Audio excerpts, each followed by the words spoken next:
Assalamualaikum warahmatullahi wabarakatuh. Perkenalkan, nama saya Nia Karnia. Saya dari kelas PAI 3G, NIM saya 2311231. Baiklah, di sini saya akan menjelaskan 3 materi tentang tasawuf. Yang pertama, saya akan menjelaskan tentang materi tahalli, dan tajalli. Tahalli adalah tahap awal dalam perjalanan spiritual seorang sufi. Tahalli berarti membersihkan diri dari sifat-sifat tercela, dari maksiat lahir dan maksiat batin.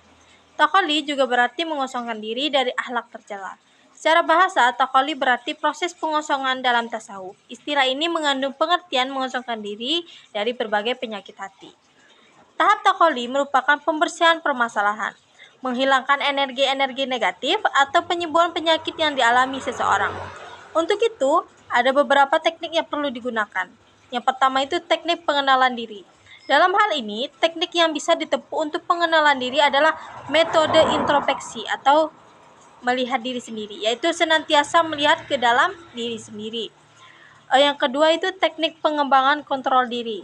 Teknik ini sangat penting bagi orang-orang yang mengalami masalah psikologis, kesulitan untuk mengendalikan nafsu diri. Dalam hal ini, teknik yang biasa digunakan adalah puasa. Yang ketiga, teknik-teknik pembersihan diri. Salah satu tujuan dari tahap tahalli ini adalah penyembuhan berbagai bentuk gangguan mental. Cara yang dapat diterapkan antara lain, yang pertama, teknik zikrullah, mengingat Allah atau menyebut nama-nama Allah. Yang kedua, teknik membaca, menderas Al-Quran, teknik penyangkalan diri. Yang selanjutnya itu pengertian tahalli. Secara bahasa, tahalli berarti proses menghiasi atau memperindah sesuatu. Dalam tasawuf, istilah tahalli bermakna menghiasi atau memperindah jiwa dan hati dengan kesucian. Tahap tahalli yang secara harfiah bermakna mempercantik diri dengan akhlak yang mulia. Jadi tahalli dapat dimaknai sebagai suatu proses menanamkan sifat-sifat baik dan mulia ke dalam jiwa. Tahap tahalli dapat dilakukan meneladani akhlak-akhlak Rasulullah, karena beliau adalah manusia yang memiliki akhlak mulia yang paling sempurna. Selanjutnya itu pengertian tajalli. Tajalli artinya seseorang melalui 2 tahap, maka yang ketiga itu tahap tajalli adalah tahap yang dimana seseorang hatinya terbebaskan dari tabir atau hijab, yaitu sifat-sifat kemanusiaan, atau memperoleh nur yang selama ini tersembunyi atau fana selama segala selain Allah ketika nampak tajalli di wajahnya. Tahap tajalli adalah upaya peningkatan hubungan dengan Allah Subhanahu wa taala. Hubungannya semula hanya sebatas pada kegiatan-kegiatan ritual semata, perlu ditingkatkan pada hubungan keakraban, keterdekatan, bahkan hubungan yang penuh dengan rasa cinta. Materi yang kedua itu saya akan membahas tentang maqamat dan ahwal. Maqamat adalah jalan yang harus ditempuh oleh seorang sufi untuk berada dekat dengan Allah. Sedangkan ahwal atau al-ahwal jamak dari al-hal secara leksikal artinya keadaan atau hal sendiri yang sudah menjadi bahasa Indonesia. Dari sini dapat diketahui bahwa perbedaan al-qomat dengan al-ahwal terletak pada potensi kemunculan kedua medium tersebut. Adapun macam-macam maqamat, tingkatan maqamat ini ada beberapa tahapan yang harus ditempuh oleh seorang sufi dalam pencapaian yang paling tinggi, dan hal ini harus ditempuh satu demi satu. Macam-macam tingkat maqamat yang populer di kalangan sufi adalah sebagai berikut. Yang pertama, maqam taubah. Maqam taubah merupakan tindakan permulaan dalam peraturan ajaran tasawuf. Pada tahap taubah ini, seseorang sufi membersihkan dirinya dari perilaku yang menimbulkan dosa dan rasa bersalah. Yang kedua, maqam zuhud. Yang secara terminologi, zuhud ialah mengarahkan keinginan kepada Allah Subhanahu wa taala, menyatukan kemauan kepadanya dan sibuk dengannya dibandingkan kesibukan-kesibukan lainnya, agar Allah membimbing dan membersihkan petunjuk seorang zahid atau seorang orang yang berperilaku zuhud. Yang ketiga, maqam sabar. Maqam sabar bukanlah sesuatu yang harus diterima seadanya. Bahkan sabar adalah usaha kesungguhan yang juga merupakan sifat Allah yang sangat mulia dan tinggi. Sabar ialah menahan diri dalam memikul sesuatu penderitaan, baik dalam sesuatu perkara yang tidak diinginkan maupun dalam kehilangan sesuatu yang disenangi. Yang keempat itu ada maqam tawakal. Makna tawakal adalah menyerahkan diri sepenuhnya kepada Tuhan setelah berusaha bersungguh-sungguh secara harfiah. Tawakal bermakna mempercayai diri secara utuh tanpa keraguan. Tawakal adalah bersandar mempercayai dan menyerahkan diri kepada Allah Subhanahu wa taala. Tawakal ada kepercayaan dan penyerahan diri kepada takdir Allah dengan sepenuh jiwa dan raga. Yang kelima ada makom ridho, adalah makom yang paling tinggi, yaitu yang paling puncak dari kecintaan yang diperoleh oleh seorang sufi setelah menjalani proses ubudiyah yang panjang kepada Allah Subhanahu wa taala.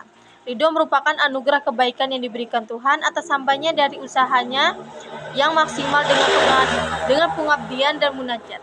Yang keenam, makom muhabbah. Secara harfiah, mahabbah atau al-hub sering diartikan dengan cinta dan kasih sayang.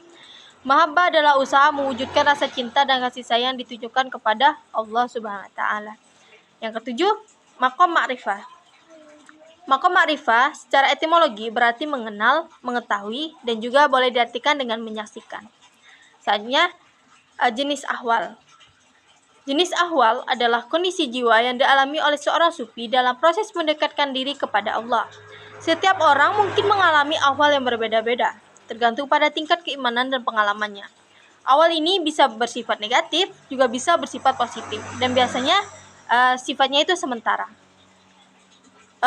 Jenis-jenis ahwal ini, yang pertama itu ada ahwal marifah.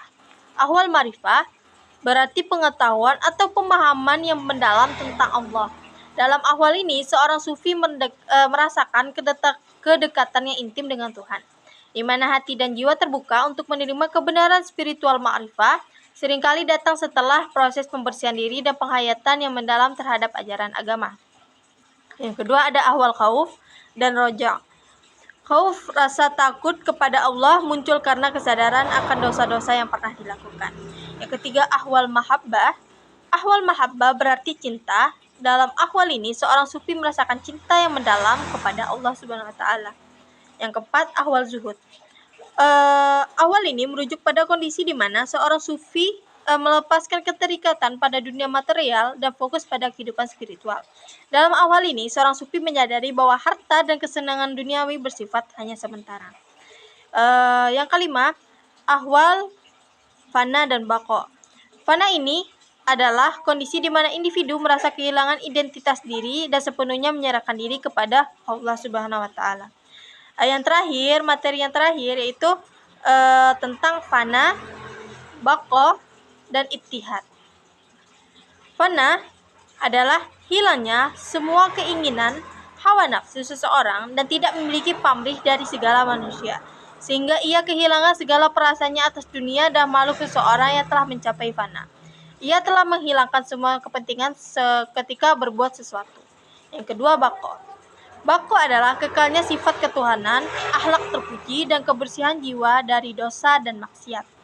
Untuk dapat mencapai baqo ini dibutuhkan usaha yang sungguh-sungguh seperti bertaubat, berzikir, beribadah, serta menghiasi diri dengan akhlak terpuji. Yang ketiga, al-ittihad. Menurut Harun Nasution, ittihad adalah sebuah tingkatan di mana seorang sufi telah merasa dirinya bersatu dengan Tuhan. Dalam ittihad bisa terjadi pertukaran antara